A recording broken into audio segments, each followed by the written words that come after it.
So hello বন্ধুরা, welcome back to me. কেমন আছে সবাই? আশা করছি সবাই খুব ভালো আছে, আর আমিও আছি ভীষণ ভীষণ ভালো। আর বর্ষা এখন চারিদিকে জল থই থই করছে, আর তার মধ্যে কিন্তু কাঁকড়া হয়ে গেছে, একদম দেশি কাঁকড়া। তো তোমরা কে কে কাঁকড়া খেতে পছন্দ করো, বিশেষ করে দেশি কাঁকড়া, সেটা আমাকে অবশ্যই কমেন্ট করে জানাবে। আর আমার কিন্তু এই কাঁকড়াগুলো খেতে ভীষণ ভালো লাগে। তার জন্য একটা দাদা ভাই, মানে তোমাদের দাদা ভাইয়ের বন্ধু, সে সকাল সকাল এসে 1 কেজি মতো, মানে অনেক বড় বড় সাইজের কয়েকটা কাঁকড়া দিয়ে গেছে। তো সেই কাঁকড়াগুলো আমি আবার কাটতে বসে গেছি, কারণ ওদিকে হচ্ছে আমার শাশুড়ি মা, তার শরীর খারাপ, তাই জন্য আমাকেই সব কিছু করতে হবে। তো সমস্ত কিছু করে নিয়ে তারপরে কাঁকড়াগুলো কেটে নিচ্ছি আমি। আর কীভাবে কাঁকড়া কাটতে হয় সেটাই তোমাদেরকে এই ভিডিওর মাধ্যমে কিন্তু আমি দেখাবো।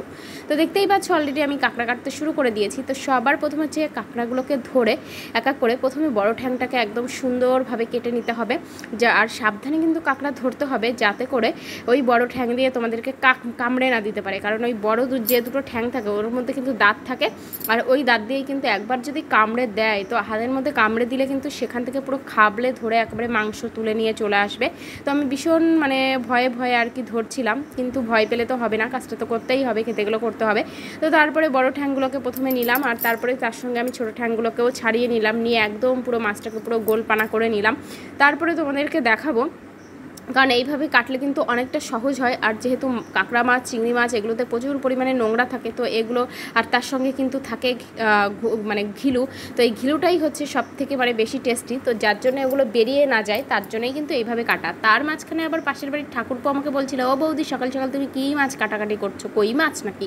তো আমি বললাম না না, কই মাছ না। আর কই মাছ হলে তো আমি হারগিজ কাটতাম না, ঠিক আছে, কারণ প্রচণ্ড পরিমাণে মানে ওর যে ধারালো ধারালো পাখনাগুলো থাকে সেগুলো হাতের মধ্যে ফুটে গেলে একেবারে জীবন শেষ। আর হাতে এত বিচ্ছিরে আষ্টে গন্ধ, সেগুলো 100 বার ধুলেও কিন্তু যায় না।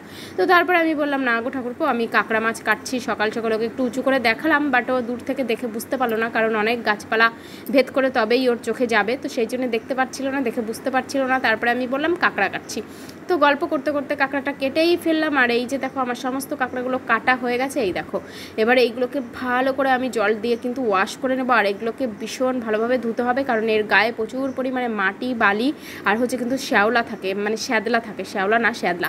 আর এই হচ্ছে সেই বড় বড় ঠ্যাংগুলো। তো এইগুলোকে কিন্তু আমি ফেলে দেবো না, এই ভুলটা কিন্তু তোমরাও করবে না। এর মধ্যেই কিন্তু শ্বাস থাকে, আর এটা খেতেও কিন্তু দারুণ লাগে, ঠিক আছে। তো যেহেতু আমি এক হাতে ফোন ধরেছিলাম আর এক হাত দিয়ে আমি এটাকে মানে এই যে ছুচালো টাইপের দেখতে পাচ্ছ, এটা ভাঙার চেষ্টা করছিলাম, ওই জন্য বারবার সরে সরে চলে যাচ্ছিলো। তো তারপরে অনেক কষ্ট করে আমি ভেঙেছিলাম। তো তারপরে আমি দেখো সবগুলোকে ভেঙে নিয়েছি, আর এই যে সুন্দরভাবে কিন্তু আমি ভেঙে নিয়ে একদম পরিষ্কার করে নিচ্ছি, কারণ এগুলো পরিষ্কার না করে নিলে কিন্তু খেতে পারবো না, বালি কিচকিচ করতে পারে, নোংরা চোংরা। তো ভালোভাবে নিলাম, আর এই যে দেখো গোল করেছে। এবার এই যে দেখতে পাচ্ছ, এইখান থেকে ধরে কিন্তু আমি টান দেবো, মানে মাথার যে খোলসটা, শক্ত খোলসটা, ওইটাকে এই যে দেখে নাও, ওই খোলসটাকে আমি হচ্ছে ধরে টান দেবো এক সাইড দিয়ে, আর এক সাইড দিয়ে কিন্তু একদম পুরো স্মুথলি বেরিয়ে আসবে, কারণ এটা কিন্তু ভীষণই একটা ইজি প্রসেস। আর এটা কাটতে কিন্তু একটুও কষ্ট লাগে না, ঠিক আছে, খুব ভালোভাবে কিন্তু এটা পরিষ্কারই দেখো কত সুন্দরভাবে আমি নিয়ে নিলাম। আর ভেতরে দেখো ঘিলুও হয়েছে, আর কাঁকড়াটা না অনেক বড় ছিল, ঠিক আছে, পুরো পরিপূর্ণ। আর একটা কথা বলে দিই, ঘিলুর মাঝখানে এর যে ভেতর মানে পেটের মধ্যে যে ঘিলু থাকে, ওই ঘিলুর সাইডে কিন্তু দুই সাইডে দুটো কিন্তু কালো কালো মানে পুটলা টাইপের থাকে, ওই পুটলা দুটো কিন্তু ফেলে দিতে হবে, ওটা হচ্ছে ওদের কিন্তু খাদ্য থলি। কেউ আবার ওটাকে ঘিলুভাবে খেয়ে নিও না, কারণ মুখে পড়লে একদম মানে ছিচি করবে, ওয়াক ছিচি করবে, কারণ ওর মধ্যে যত দেশের নোংরা চোংরা মাটি চুটি যা খায় সেটাই কিন্তু ওর মধ্যে গিয়ে জমা হয়, মানে ওটা যেহেতু খাদ্য নালী মানে খাদ্য থলি, তো ওটা তো ওই জমবে। তো তারপরে হচ্ছে গিয়ে সেগুলোকে ফেলে দিলাম, আর ভালোভাবে দেখো পরিষ্কার করে নিলাম। আর এই যে দেখো আমার কাঁকড়া ক্লিন হয়ে গেছে। এবার চলে যাচ্ছি রান্না করতে। আজকে হবে কাঁকড়ার ঝাল। আর কে কে খেতে চাও চলে এসো আমার বাড়িতে, আর আমার হাতের রান্না কিন্তু দারুণ টেস্টি হয়। তো চলো আজকের ভিডিও এই পর্যন্ত, দেখাবে নেক্সট ভিডিও। ভালো থাকবে সবাই, টাটা।